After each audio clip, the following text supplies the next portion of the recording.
আজকে প্রথমত মেন কারণ হয়েছে, ঠিক আছে, আমরা ফার্স্ট সেমিস্টার কমপ্লিট করে এসেছিলাম।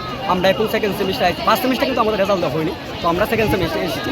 সেকেন্ড সেমিস্টার আসার পরে আমরা যে আমাদের ইন্টারনাল এক্সাম, আমাদের অ্যাসাইনমেন্ট সব কিছু কমপ্লিট, আমরা জাস্ট ফাইনাল মানে এক্সামের মুহূর্তে, ঠিক আছে, তো ফাইনাল এক্সাম মুহূর্তে আমরা আইছি। ঠিক আছে, সেকেন্ড সেমিস্টার এই মুহূর্তে এসে আমরা কইতেছে যে ফার্স্ট সেমিস্টার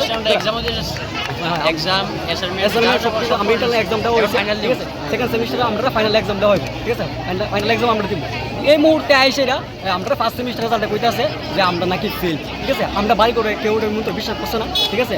মন্ত্র স্টুডেন্ট আছে কি যারা বলতে 3টা সাবজেক্টে ব্যাক আইছে, 3টা সাবজেক্টে ব্যাক মানে হয়েছে ইয়ার ব্যাক, ঠিক আছে, এটা আমরা সবাই জানি। তো ওই সাবজেক্ট ওই স্টুডেন্টের মধ্যে কেমনে তারা পাস করায় যায়, ঠিক আছে। আর একটা স্টুডেন্ট হয়েছে তখন আমাদের কোনো একটা পরীক্ষা থাকবো, ঠিক আছে, আমার মেন্টালিটি চিন্তা থাকবো আমি একটু হইলে আমি 1 নাম্বার পাই, ঠিক আছে, 60টার পরীক্ষা হইলে আমি 2 নাম্বার পাই, 3 নাম্বার আমি নাম্বার পাই কি হইব, এত রোগ আমার মেন্টালিটি থাকবো। এবার আমি যাওই করি, আমি পরীক্ষার আগে 1 মিনিট হলে আমি পড়ুন, ঠিক আছে, আমি 1 মিনিট ভাবো। তো একটা স্টুডেন্টের খাতার মধ্যে জিরো কেমনে বসে মার্কশিটের মধ্যে।